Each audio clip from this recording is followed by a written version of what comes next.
Boa noite, igreja. Estou feliz de estar aqui. Como já foi falado, eu sou cubano, porém sou de Cuba, né? Obrigado aí. Vou tentar falar devagar para que você consiga me seguir. Já na minha igreja a gente conhece minha voz, né? Eu falo um pouquinho enrolado, mas dá para entender. E o Espírito Santo está aqui no nosso meio. Agradeço a Juninho que fez o convite, os pastores e a cada um de vocês. Meus irmãos, antes de entrar na palavra, quero deixar um abraço para vocês da parte da minha esposa. Ela não conseguiu estar aqui com a gente, mas ela manda um abraço. É a mulher mais linda do mundo. Então ela manda um abraço para cada um de vocês. E meus irmãos, no que estava o irmão aqui no louvor, eu comecei a pensar e comecei a fazer uma viagem no espírito da minha vida. Tudo aquilo que tem acontecido na minha vida. E eu aprendi uma coisa que é bem interessante e eu quero deixar assim para você. Vamos falar assim, um conselho, uma dica, não sei o que fosse, ainda não estamos na palavra. Tem duas coisas pela que a presença de Deus ela desce sobre nossas vidas. Tem duas coisas que cada um de nós esta noite tem que abraçar. A palavra que define a presença de Deus no original é a palavra panim, P-A-N-I-M, panim. Que significa panim? Rosto, a face de Deus. Como que eu consigo que Deus dê uma olhadinha para a minha vida? Primeira coisa, é minha fé. Com minha fé, eu consigo tocar a Deus, mas com minha adoração, eu convido a Deus para que entre na minha vida. Então, adoração é muito mais que cantar um louvor. Adoração a Deus é muito mais que cantar 3 louvores para Deus. Porque muitas das vezes nossa fé está fraca. A gente não consegue acreditar em certos momentos de nossa vida que Deus ainda está com a gente. Mas mesmo assim, se você adora a Deus, você está reconhecendo a Deus na sua vida. E a adoração é o último patamar da nossa vida como cristão.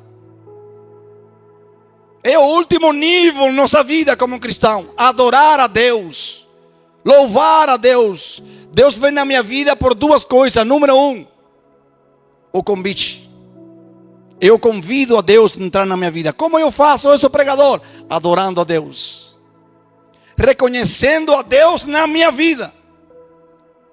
Número 2, como eu consigo que Deus desça sobre minha vida? Com minha fé, tocando a Deus. Eu venho de um país onde vocês não fazem ideia.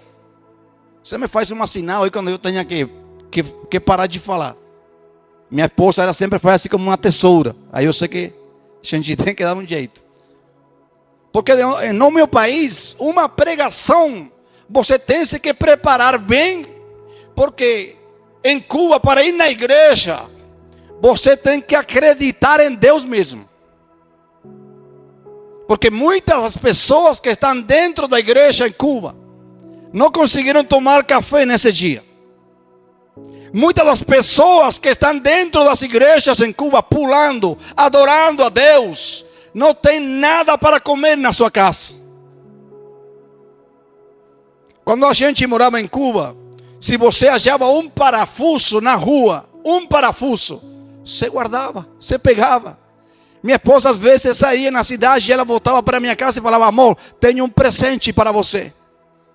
Aí eu, muito feliz, que é o que você trouxe para mim? Ela falava assim: achei uma arruela.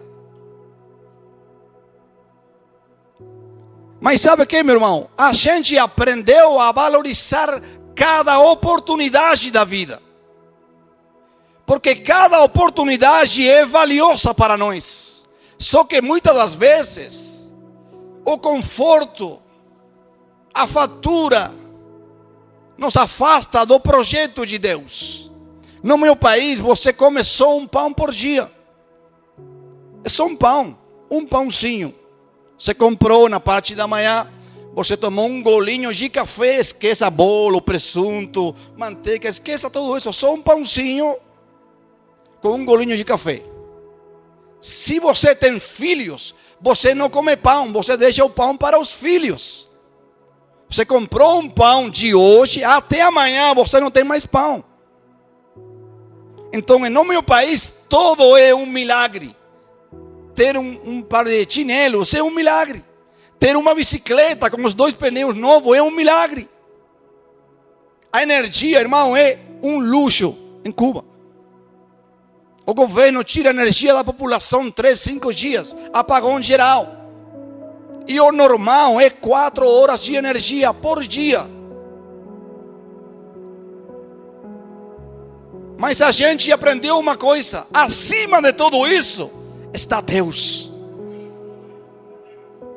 E eu não estou aqui para chorar e te mostrar quanto triste é em Cuba. Se você tivesse a oportunidade de ir em Cuba, em uma de nossas igrejas em Cuba, onde tem idosos, velhinhos ou velhinhas adorando a Deus, você não vai achar ninguém chorando e falando assim: preciso de dinheiro. Não, irmão, eles pulam na presença de Deus, eles adoram a Deus. Mas se depois do culto você pode perguntar para eles: tem almoço em casa? Ele vai falar: não tenho nada. Uns 5 dias atrás, nós estávamos falando com uns pastores. Nós temos criado um ministério, acho que eu compartilhei com você hoje, um ministério de ajuda para Cuba. E fizemos como se fosse uma farmácia em uma das igrejas de Cuba. Em Cuba, uma dipirona é ouro. E eu estou falando com os pastores dessa igreja, e eles estavam em uma campanha, como estão vocês aqui hoje. E o pastor que estava pregando na campanha, os pastores da igreja falaram assim: ele é muito usado por Deus. Já vimos cura, milagres aqui entre nós. E aí eles fizeram um parênteses e me falaram assim: só que fizemos uma janta para ele, bem gostosa, e ele não conseguiu jantar com a gente. Porque ele me falou assim: eu não consigo comer com vocês, porque quando saí da minha casa, só deixei para minha esposa e minhas filhas uma abóbora.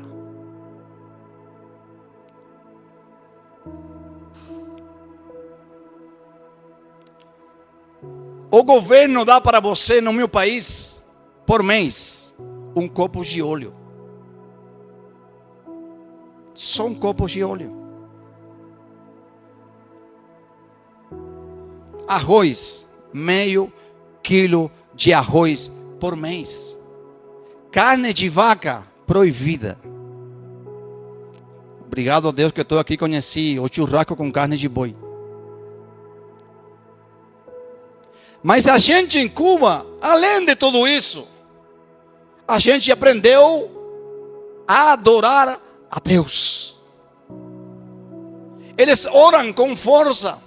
Eles fazem umas orações que o lugar onde eles estão tem que tremer, porque eles carregam a presença de Deus. Hoje aqui foi falado, irmão, as igrejas de hoje estão em decadência.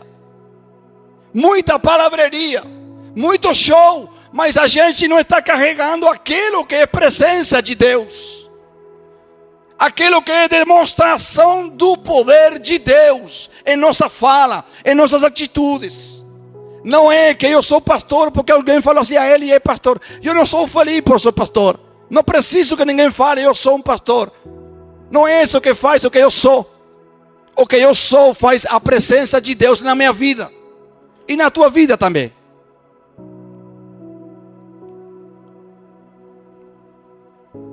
Meus irmãos,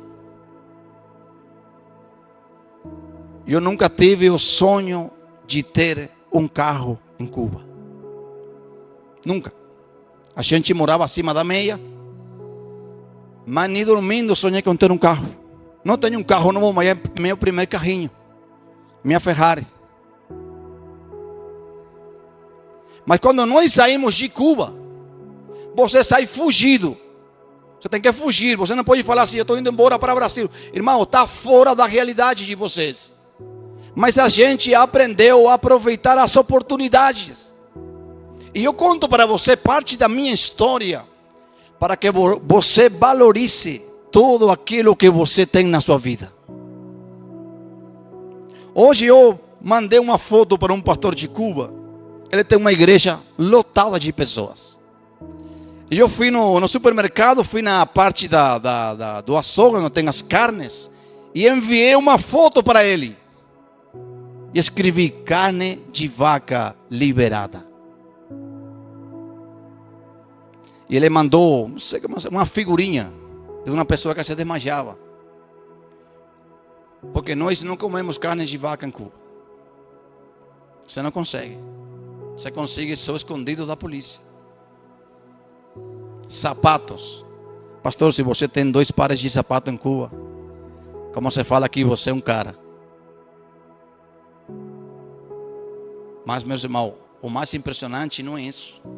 O mais impressionante é que, além de que o governo tem uma perseguição contra a igreja cresce. Por isso que eu falo assim, a minha pregação, eu me preparei. Eu não estou aqui tipo assim para que você aplauda para mim. Você tem que aplaudir para Deus. Porque em Cuba um culto é valorizado. Valorizado. Eu andava 8 km para ir na minha igreja. Pergunta para mim como? Pergunta para mim como? A pé. 8 km. E indo e voltando mais 8. Às vezes uma carroça de cavalo. Você andava só 4 km na carroça de cavalo, pagava para o cara esse Uber de lá. E aí você descia da carroça de cavalo e você andava 4 km para chegar na igreja. Você quer que a gente iria na igreja a brincar? A gente iria na igreja a se encontrar com Deus. A gente valoriza cada oportunidade na vida. Cada uma delas. Hoje, o valor de 1 litro de gasolina em Cuba é 2 meses e meio o salário de uma pessoa. Escutou bem? 1 litro de gasolina. Você tem que trabalhar 2 meses e meio. Você consegue comprar 1 litro de combustível. Valorize o que você tem na sua vida. Se em Cuba você consegue um pão fora daquele que o governo dá para você, é 3 horas da madrugada, alguém que vende escondido do governo, você tem que sair correndo, você vai ouvir aquele cara com um pito, você ouviu o cara, você saiu correndo do quarto, acordou, levantou, abriu a porta, saiu correndo, e você comprou um pão. Quando você comprou aquele pão, a primeira coisa que você faz, sabe o que é? Obrigado, Senhor. Obrigado. Quantas vezes você foi no mercado e fez uma fatura e você agradeceu a Deus? Quantas vezes você entrou no supermercado, pegou o carrinho, encheu ele de coisas, de mercadoria? Quantas vezes você parou e falou: Deus, obrigado, porque isso aqui não é por meu próprio esforço, isso aqui é por tua graça, por tua misericórdia. Valorize o que você tem. Valorize o que você tem, porque Deus é bom. Amém? Então vamos lá na palavra. Ezequiel capítulo 47. Eu quero ler com você do versículo 1 até o 12. Para entrar no contexto. A gente tem 30 anos caminhando com o Senhor. E até hoje o Senhor tem nos ajudado. Depois disto, me fez voltar à entrada da casa. E eis que saíam umas águas debaixo do umbral da casa, para o oriente, porque a face da casa olhava para o oriente. E as águas vinham debaixo, desde a banda direita da casa, da banda do sul do altar. E ele me tirou pelo caminho da porta do norte, e me fez dar uma volta pelo caminho de fora, até a porta exterior pelo caminho que olha para o oriente. Eis que corriam umas águas desde a banda direita, e saiu aquele homem para o oriente, tendo na mão um cordel de medir. E me deu 1000 côvados, e me fez passar pelas águas, águas que me davam pelos artelos, e mediu mais 1000, e me fez passar pelas águas, águas que me davam pelos joelhos, e me deu mais 1000, e me fez passar por águas que me davam pelos ombros, e me deu mais 1000, e era um ribeiro que eu não podia atravessar, porque as águas eram profundas, águas que se deviam passar a nado, ribeiro pelo qual não se podia passar. E me diz: viste, filho do homem? Então me levou e me tornou a trazer à margem do ribeiro. E tornando eu, eis que à margem do ribeiro havia uma grande abundância de árvores, de uma e de outra banda. Então me diz: estas águas saem para a região oriental e descem a campina e entram no mar, e sendo levadas ao mar, sararão as águas. E será que toda a criatura vivente que vier por onde quer que entrassem estes dois ribeiros, viverá. E haverá muitíssimo peixe, porque lá chegarão essas águas e sararão, e viverá todo por onde quer que entrar este ribeiro. Será também que os pescadores estarão junto dele, desde Engade até Englaim haverá lugar para estender as redes. O seu peixe, segundo a sua espécie, será como o peixe do mar grande, em multidão excessiva. Vamos ao versículo 12.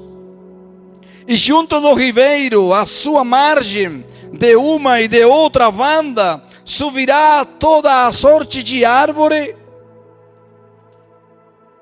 que dá fruto para se comer.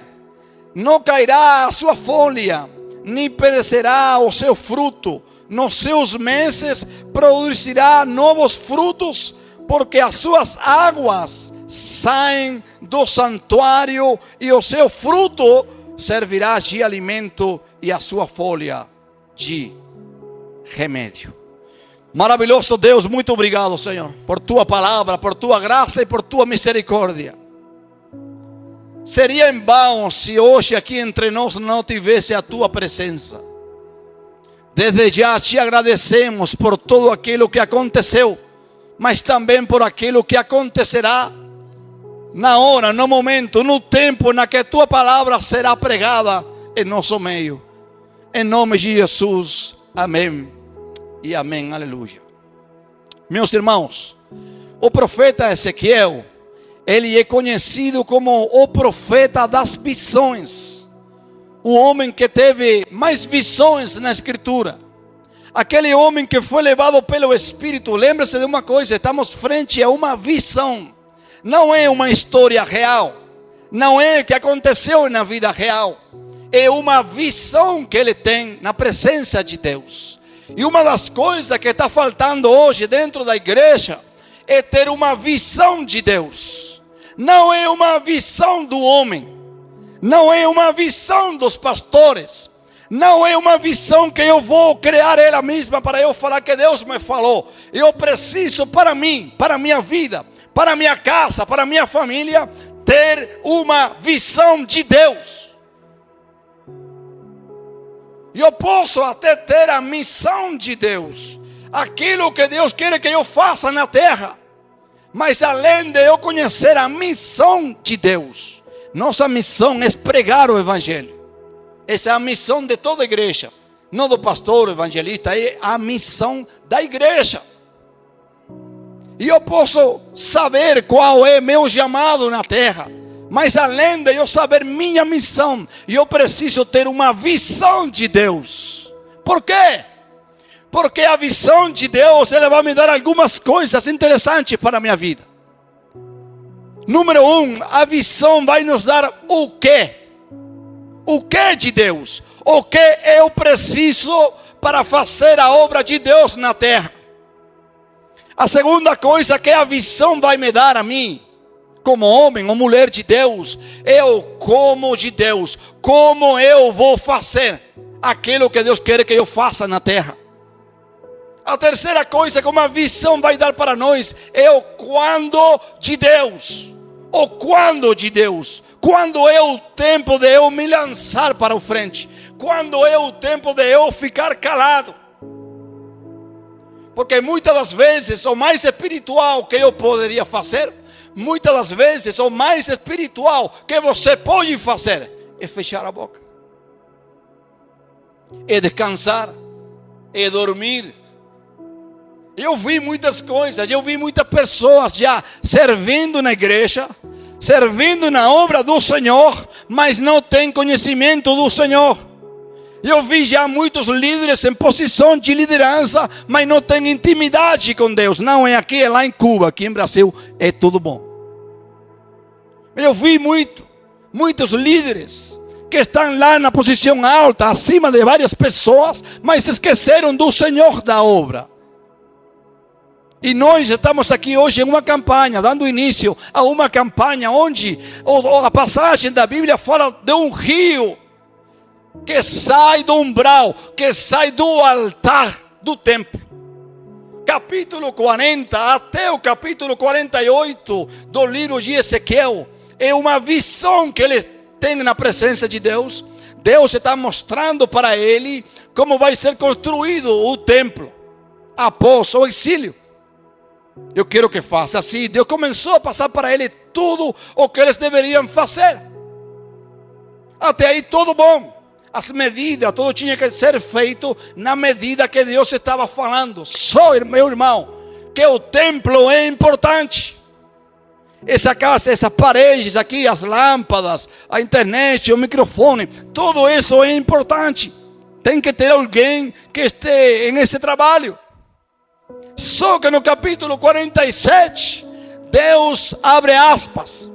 Deus abre um parênteses e fala: Ezequiel, eu quero que vocês façam o templo, eu quero que vocês façam tudo, mas vou abrir aspas para vocês. Além de ter as paredes, além de ter os microfones, além de ter as cadeiras, eu preciso que vocês não esqueçam do rio que vai sair do umbral, daquele rio que vai fluir do altar do templo. E onde entrar é aquele rio, onde tem morte, terá vida.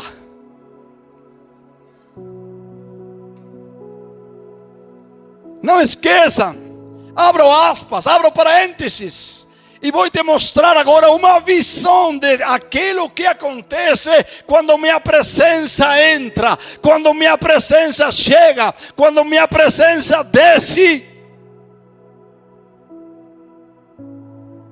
Não tem cristão sem transformação.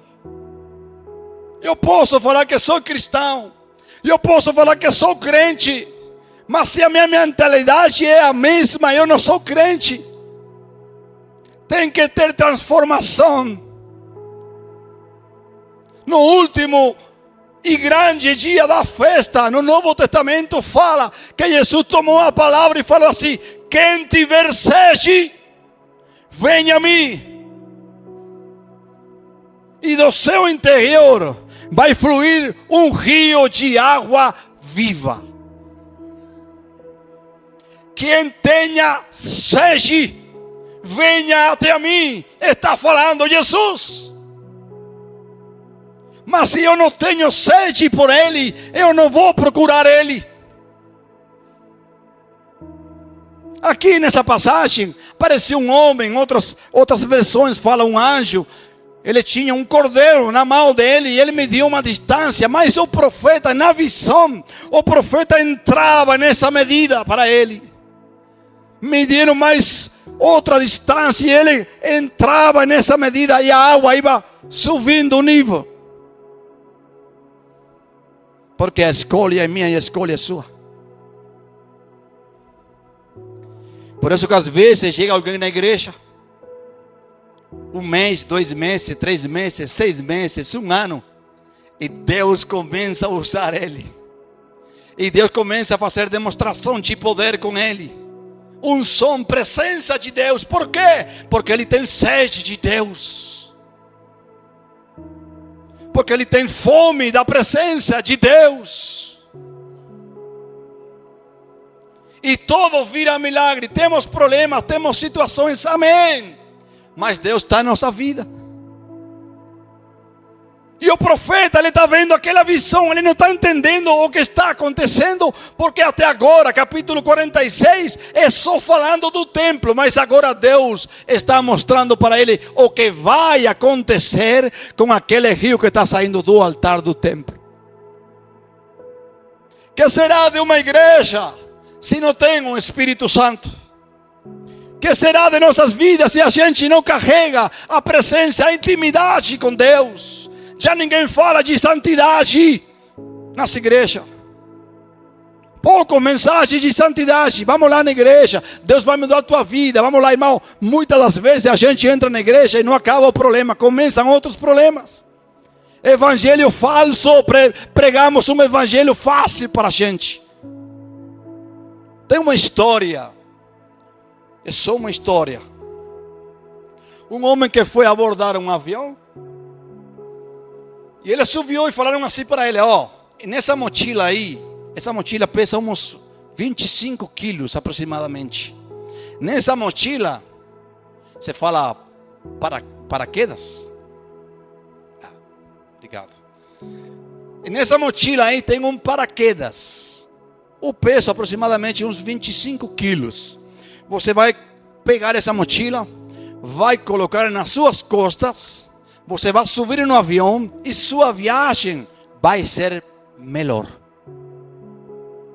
O homem pegou a mochila, subiu no avião, 5 minutos, 10 minutos, 1 hora, começou a molestar a mochila. 25 quilos. Hora e meia, já ele não suportava o peso da mochila. Aí passou uma mulher com um café, derramou o café acima dele. Ele começou a xingar essa mulher, começou a brigar com ela. E a primeira coisa que ele fez, quando ele se colocou sobre seus pés, que foi? Largar a mochila. Esse é o evangelho falso. Vamos na igreja e tua vida vai ser melhor. Vamos na igreja e teus problemas vão se acabar. As pessoas entram na igreja e não acaba o problema. Então pensam: fui enganado, vão embora. Mas sabe qual é a verdadeira história? Para outra pessoa, falaram assim: nessa mochila tem um paraquedas. O peso é aproximadamente 25 quilos. Você vai pegar essa mochila, vai colocar nas suas costas, porque a gente não sabe quando, mas esse avião vai cair. Ninguém sabe quando, mas o avião vai cair. Nessa mochila está seu paraquedas. A única oportunidade que você tem de ser salvo. Meia hora, tudo bem. 1 hora, tudo bem. 2 horas, tudo bem. Alguém derramou aquele mesmo café quente em cima do homem, tudo bem. Nunca soltou o paraquedas. Nunca. Por quê? Porque a única oportunidade que ele tinha de ser salvo, a única oportunidade que seu parente tem de ser salvo é Jesus. A única oportunidade que eu tenho de morar no céu é Jesus. Pode me acontecer de tudo, irmão, mas eu nunca vou largar da minha vida a mochila que contém meu paraquedas. Nós saímos de Cuba com uma mala e uma mochila. Na mala a gente colocou algumas roupas. Na mochila, nossos sonhos. Uma Bíblia e nossos sonhos. Saímos fugidos. Você não podia abraçar a ninguém na rua e falar assim: amanhã vou embora. Todo calado. A gente saiu de avião até um país. Nesse país, alugamos um táxi até um rio. Aí alugamos um barco para ir até Guiana Francesa. Só que indo para a Guiana Francesa, fomos assaltados.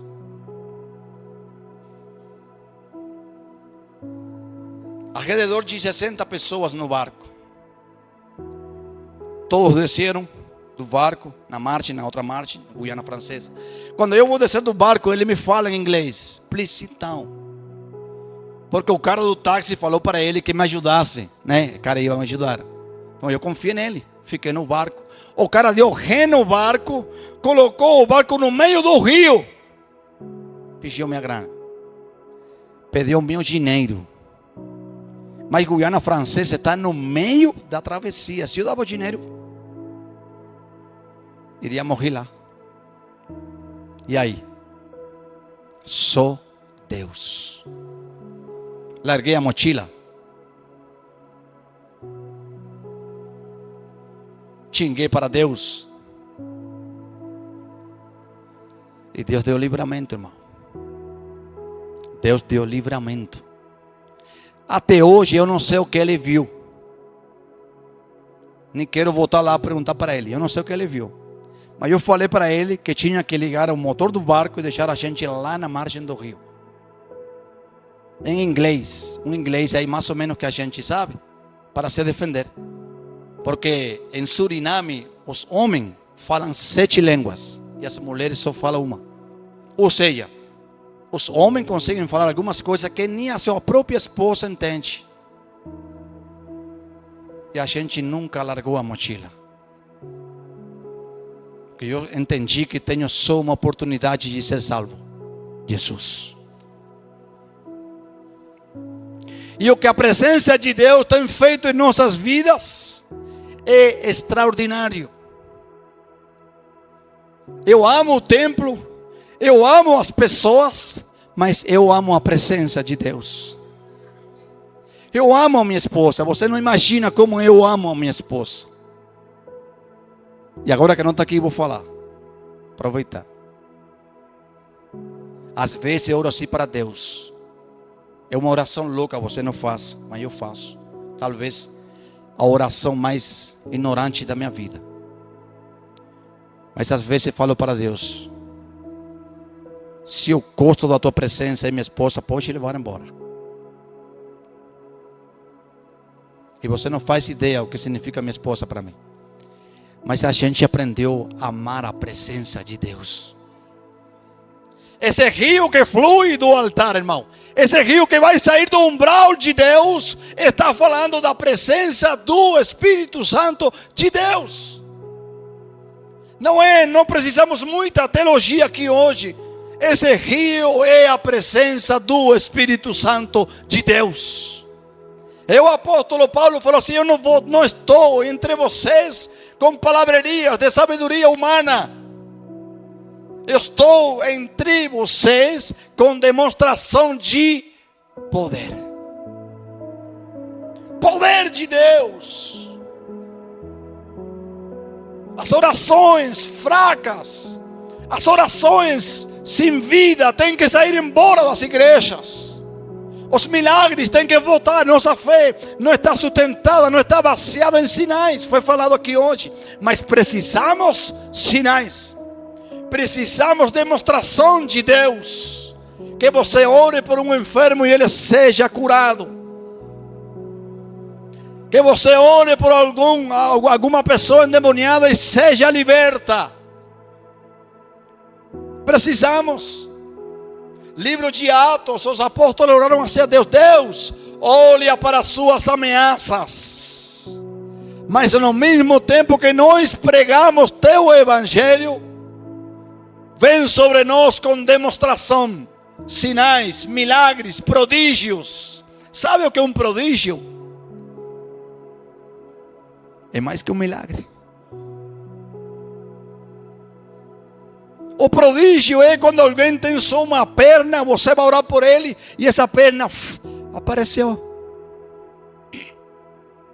Uma vez, lá em Cuba, eu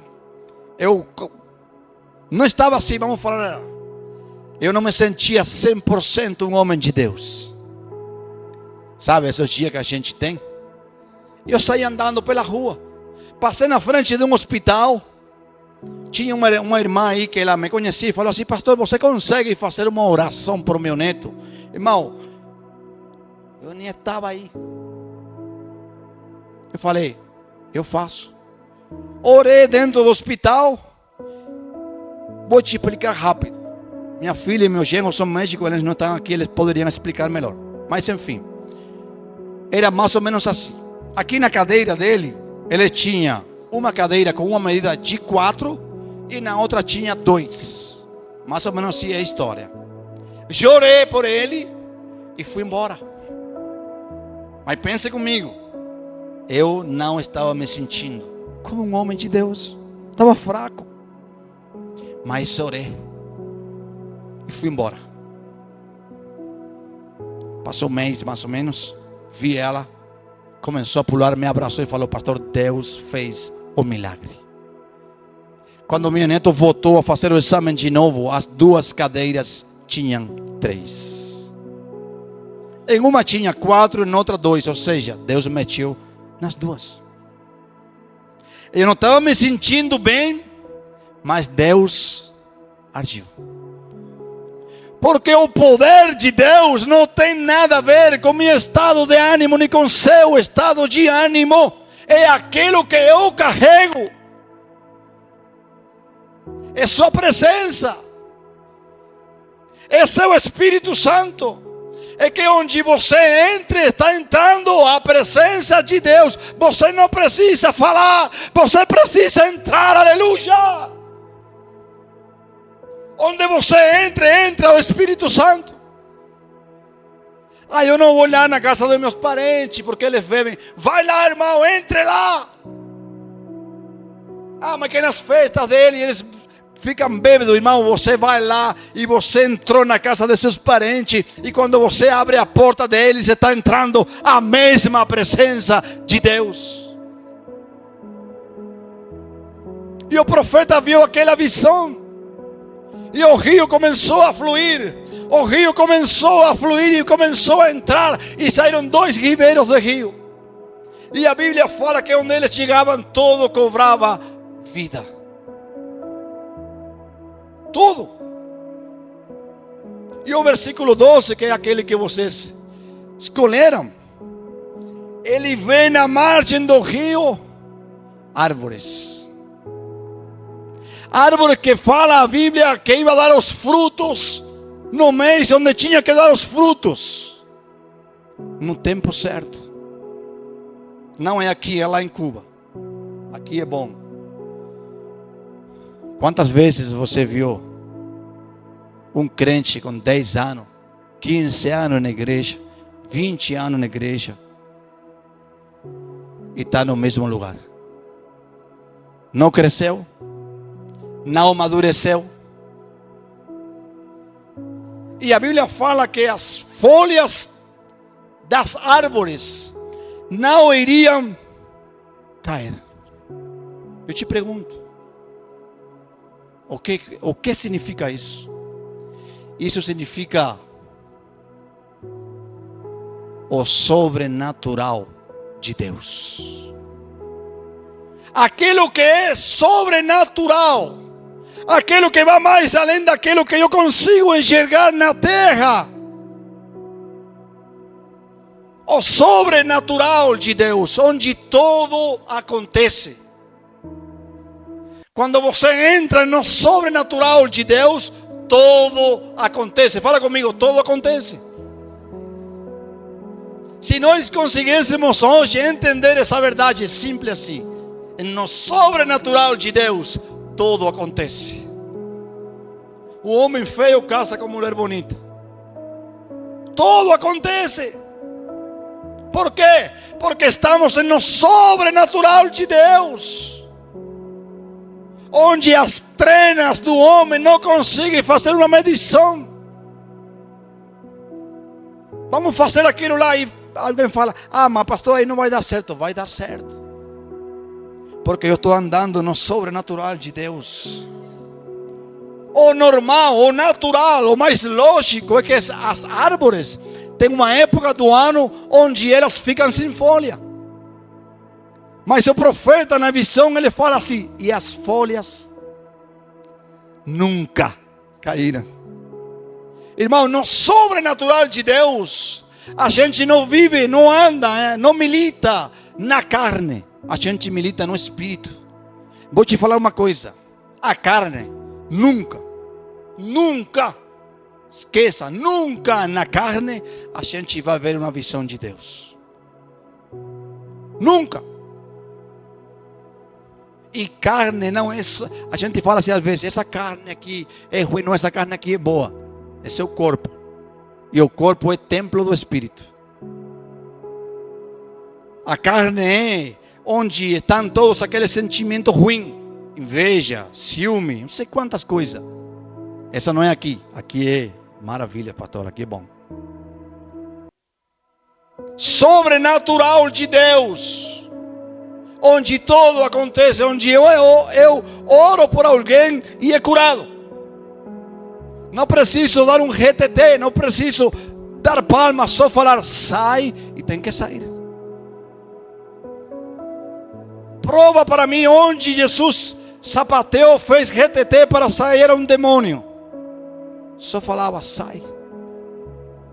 Marcos capítulo 9. Apareceu uma pessoa endemoniada. Os discípulos tentaram tirar fora aquele demônio, mas não conseguiram. Aí chegou Jesus, contaram para ele o que tinha acontecido, e Jesus falou assim: essa casta não sai se não é com jejum e oração. Ou seja, escuta bem, ou seja, meus discípulos amados, eu passei para vocês uma autoridade, porque vocês são meus discípulos. E eu passei para vocês uma autoridade como filhos, como amigos e como discípulos. Mas tem outro nível, tem outro patamar, que não é suficiente que eu passei para vocês. Você tem que entrar em jejum e oração. Autoridade dentro do sobrenatural de Deus. Preciso isso. Você precisa isso. Precisamos entrar naquele rio. O profeta falou assim: eu não consegui andar nele se não há nado. Se não há nado. Quantas vezes você se soltou nas mãos de Deus? Quantas vezes? Quando foi a última vez que Deus falou contigo? Quando foi a última vez que você se lançou sem você conseguir calcular o final da sua história? Quando foi a última vez que você saiu para fazer alguma coisa sem saber o resultado? Só nadando. Sabe o que significa nadar? Perder o controle. Perdi meu controle. Perdi o controle da minha vida. Minha vida está nas mãos de Deus. Sabe quantos caminhos daqui até a minha casa em Cuba? Mais de 6.000. Nós falamos espanhol. A gente não fala português. Você não sabe quantas coisas eu fiz errado aqui, que para você é um palavrão e para nós é normal. Você não imagina. Em cima de altares de igreja, eu fazendo coisas que hoje não faço aqui diante de vocês. Mas a gente saiu de lá acreditando no sobrenatural de Deus. Aprendi a falar outra língua, mas a língua do Espírito é a mesma. A língua da presença de Deus é a mesma. O céu do trono de Deus é o mesmo. E quando eu e você entendemos que temos que nos lançar dentro desse rio, Olha para mim. Eu posso estar aqui e tudo bem. Água nos ombros, tudo bem, pastor. Tudo está indo bem. Só que lá embaixo está o rio de Deus. Mas eu tenho água no ombro. Mas eu tenho água aqui nos joelhos. Tudo bem. Tenho um bom emprego. Consegui comprar minha casa, meu carro. Tudo está indo bem em casa. Água nos joelhos, tudo bem. Só que o rio de Deus está passando na minha frente. O que eu vou fazer? Me lançar. Me lançar no rio de Deus. Não tenho mais controle da minha vida. Não tenho mais controle dos meus pensamentos. Não tem nada ruim dentro do rio de Deus. E tudo aquilo que acontece quando eu e você estamos no rio de Deus, coopera para bem. Essa passagem que tudo coopera para bem é quando nós estamos em uma vida no Espírito. Se não oro, não faço jejum, não busco a presença de Deus, não tenho intimidade com Ele, tudo não vai cooperar para o bem. Eu preciso entender isso. Eu preciso estar plantado, irmão, na margem do rio. O profeta viu as árvores. Estavam plantadas na margem do rio. Já você viu alguma árvore na tempestade? Eu vi. Em Cuba tem muito furacão, 2, 3 por ano. E é uma festa aquilo, irmão. É uma festa em Cuba os furacão. Uma loucura. E a gente abre assim a janela e vê as árvores. Sabe o que eles fazem as árvores? Fazem assim, ó. O vento. Os galhos. Mas não cai. Porque a raiz está profunda. A raiz está profunda. Sabe qual são as árvores mais fortes? Aquelas que estão na margem do rio. Porque o vento bate de frente contra eles. Mas não tumba eles. As folhas não cairão, porque a raiz das árvores está onde? Se nutrindo do rio de Deus. Esse é o crente que acontece todo de ruim com ele, e o vizinho pergunta como é que ele consegue dar um sorriso. Cara, mas você perdeu sua casa. Perdi mesmo. E onde você vai agora? Na igreja. Cara, mas você é doido. Não, eu não sou doido. Só que minha raiz está lá. Se nutrindo no rio de Deus. Cara, mas não acontece nada ruim com você. Acontece. Só que minha raiz está lá embaixo, se nutrindo pelo rio de Deus. Meu pai foi diagnosticado com câncer de próstata uns 5, 6 meses atrás. Cuba não tem nem, eu não vou fazer mais história de Cuba, mas lá não tem nem dipirona. Vou falar só isso. Não tem nada, não tem nada. Eu fiquei preocupado, triste com ele.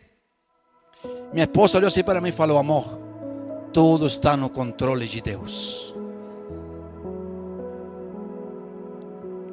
Levantei da cama. Uns 4 dias depois consegui falar com meu pai. Eu estava triste, abalado, estava no chão. Meu pai com câncer, não sei se vou conseguir ver ele de novo. E para falar com alguém de Cuba, você não sabe quando vai ser. Pode demorar 10, 15, 20 dias, internet muito ruim, enfim. A gente fez um vídeo, falei com minha mãe, aí passaram o telefone para meu pai. Eu estava pensando já na minha mente o que eu poderia falar para meu pai. Qual é a palavra para consolar ele? Ele tem que estar muito triste, tem que estar muito abalado. Eu preciso, Senhor, uma palavra para eu pensando em um salmo lá, um provérbio que falo para ele as águas, não sei o que. Irmão, quando eu olho o rosto do meu pai, sim, no celular, ele falou: filho, e aí, tudo bem? Eu falei: tudo bem, pai. E ele me falou assim: tudo está em controle de Deus. Eu não chorei na frente dele, né? Engoli em seco. Estava tentando, procurando uma palavra para consolar ele. Aquele cara com câncer, aquele doido lá. Mas ele me consolou a mim.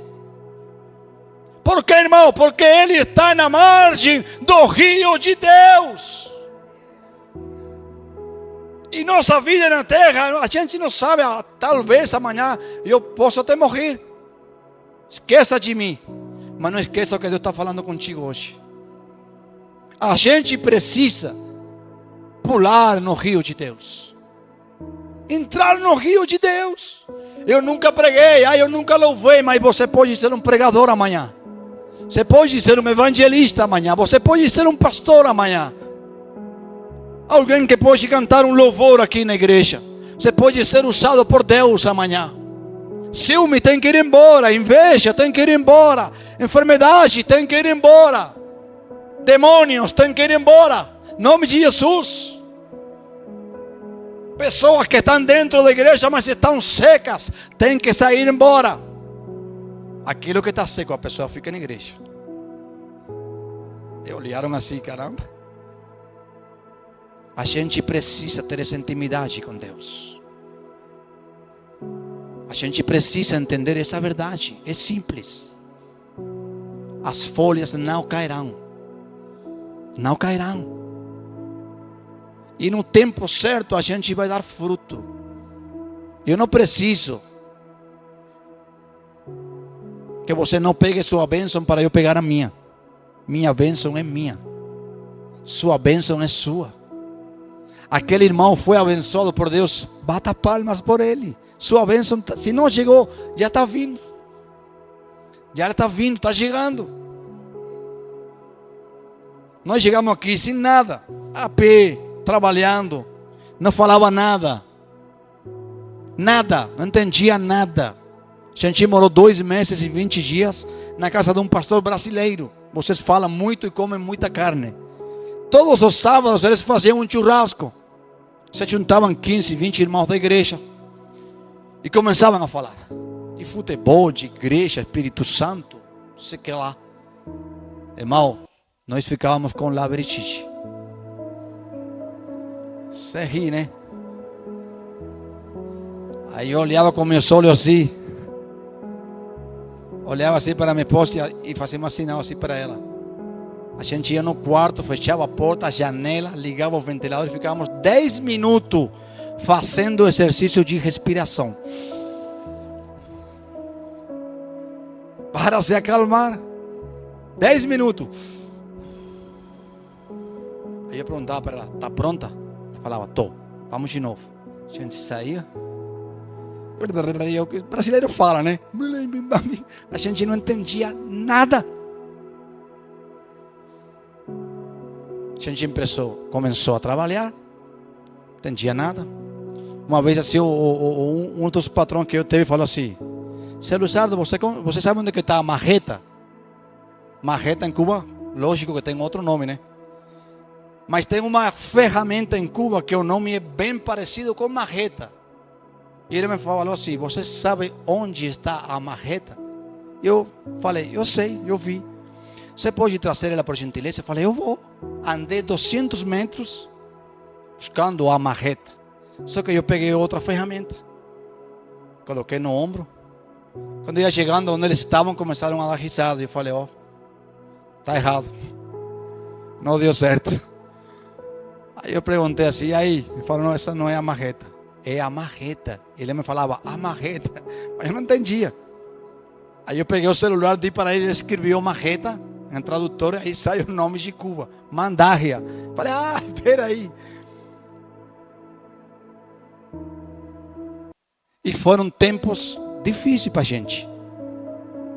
Sair da sua terra, você vai deixar seus seres queridos, pai, mãe, filhos, amigos, toda a sua vida. E entrar em uma cultura nova. Mas nunca a gente sentiu medo. Sabe por quê, meu irmão? Porque nossa raiz está na margem do rio de Deus. Nossa raiz está na margem do rio de Deus. Quando o inimigo olha para nós, sabe o que ele vê? Sabe o que ele vê quando olha para nós? Uma árvore com folhas.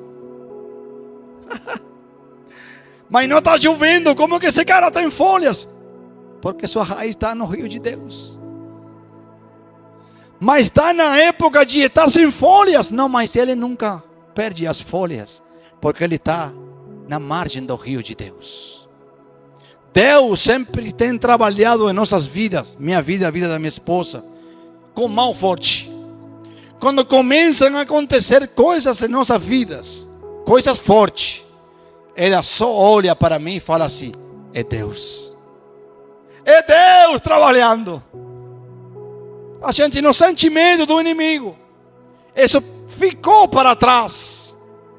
A gente não sente medo disso. Por quê? Porque nós já conhecemos a Deus, como é o agir dele, como é o trabalho dele. Você está aqui hoje para ser plantado na margem do rio de Deus, onde tudo acontece. Há só alguma coisa, tudo acontece naquilo que é sobrenatural de Deus. Temos que voltar para o jejum, temos que voltar para a oração. Não se acostume a ser um cristão seco, sem vida de Deus. Eu preciso falar isso para você com todo respeito. Não se acostume a ser um crente seco. Tente falar com autoridade, tente falar alguma coisa que tenha um cheiro bom para aquele que te ouve. Que quando você abre a sua boca, as pessoas fiquem caladas, porque têm interesse em te ouvir. Porque eles sabem que quando você fala, você traça um propósito eterno. Não é falar por falar, não é vanas palavrerias, é falar, mas quando você fala, você vai colocar um projeto eterno nas vidas das pessoas. Eu tive a oportunidade, eu estou finalizando já, eu tive a oportunidade de conhecer um homem em Cuba. A igreja metodista em Cuba, ela tem mais de 3.000 igrejas. Uma igreja com unção de Deus. E esse homem era o segundo homem da igreja metodista em Cuba. Hoje mora nos Estados Unidos. Eu tive a oportunidade de trabalhar com ele. E fazem um evento em Cuba todos os anos, onde vão se reunir todos os pastores da igreja metodista. 2.000 pastores juntos. E começaram a falar de missão da igreja e visão da igreja. 2.000 pastores. Todo mundo começou a falar. E eu dizia que ele falava, não sei o que tal. E ele se ajoelhou e abriu a boca para falar. 2.000 homens de Deus. E quando ele se ajoelhou para falar, todos ficaram calados para ouvir o que ele iria falar. Porque quando ele fala, ele coloca um projeto eterno de Deus na terra. Esse é você. Essa é você aqui hoje. Você chega lá na sua casa e coloque um projeto eterno de Deus acima da sua família, acima do seu esposo, sua esposa, seus filhos, seus parentes. Fale de Deus. Eles precisam nos ouvir, mas com uma palavra com cheiro de Deus. Que quando você fale, você vai colocar alguma coisa eterna, alguma coisa sobrenatural sobre eles, e eles terão que ficar calados, porque você não está falando da sua própria boca, você está falando da boca de Deus. Isso é, meu irmão, isso é o rio que flui no umbral do templo de Deus. Podemos ter templos, microfone, ventilador, lâmpadas, internet. Tudo isso é muito bom. Mas melhor ainda é a presença de Deus. Em Cuba tem igreja que não tem nada, embaixo de umas árvores. Mas quando eles pregam, a glória desce. Quando eles ministram, a glória desce. Ninguém vai na igreja se dormir, aí a gente vai na igreja adorar a Deus. Quero que você se coloque sobre os seus pés, por gentileza. Aquele que puder. Precisamos pular no rio de Deus. Não é religião. Ei, não é religião. Não é psicologia. É presença de Deus. É mudança de vida. É transformação da mente, transformação do coração. Deus precisa de alguém em Brasil. Deus precisa de alguém nesta igreja. Deus precisa de alguém neste bairro, no seu bairro. Deus precisa de alguém que esteja disposto a se lançar no rio dele. Alguém que esteja disposto a marcar a diferença. Não é religião, é intimidade com Deus. É você acordar na madrugada, 4 horas, ir de joelhos na presença de Deus. Nós estamos em um grupo de WhatsApp. Se alguém de vocês quiser participar com a gente, escuta bem. Todas as terças-feiras, com chuva, com trovão, com fome, com penelongo, todas as terças-feiras, todas as sextas-feiras, fala comigo, todas. Tem uma igreja em Cuba que está fazendo oração e jejum. Não é uma semana de campanha, não é um mês de campanha. Todas, fala comigo, todas as terças-feiras, 4 horas da madrugada, meu celular faz tirilim, tirilim, tirilim. Pastor, todas as terças-feiras e todas as sextas-feiras, esses doidos estão aí adorando e orando na presença de Deus. E nós, dormindo. E eles lá que não tem nada, sabe onde estão? No rio de Deus. E essa é a palavra que Deus tem para você aqui hoje. Não é religião. É intimidade com Deus. É intimidade com o Espírito Santo de Deus. Ah, mas eu tenho 70 anos, Deus pode te usar ainda. Eu tenho 90 anos, Deus pode usar sua vida ainda. Eu tenho 18 anos, Deus pode usar tua vida. Só que nós temos que ter sede e nos lançar no rio de Deus. Fecha teus olhos, por favor.